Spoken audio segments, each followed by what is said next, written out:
Party تو ہر ہفتے احتجاج کی کال ہوتی ہے، پورے پاکستان میں لوگ احتجاج کے لیے جاتے ہیں، لیکن آپ دیکھ رہے ہیں کہ ایک پرامن احتجاج کی بھی اس وقت کوئی گنجائش نہیں۔ جس جگہ پہ بھی احتجاج رکھا جاتا ہے، کارکنوں کو، ورکروں کو، لوگوں کو کال دی جاتی ہے وہاں پہنچنے کے لیے، وہاں کتنی بڑی تعداد میں پہلے ہی پولیس جو ہے وہ پہنچی ہوتی ہے، اور پھر کس طرح وہ لوگوں کو وہاں احتجاج والی جگہ پر پہنچنے سے پہلے روکتے ہیں، جس طرح پکڑ دھکڑ شروع ہوئی ہے۔ ابھی حال ہی میں آپ نے دیکھا ہے لاہور میں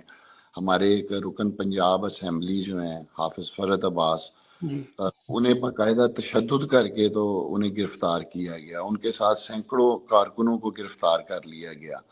تو میں سمجھتا ہوں کہ دیکھیں، پرامن احتجاج جو ہے یہ ایک ہمارا آئینی حق ہے، اور پھر خاص طور پر یہ والی صورتحال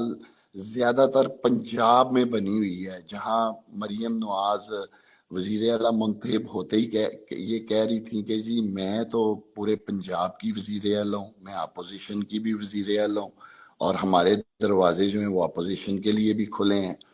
اب انہی کی جو پنجاب حکومت ہے وہ کس طرح جو پرامن احتجاج کرنے والے لوگ آتے ہیں ان کو گرفتار کی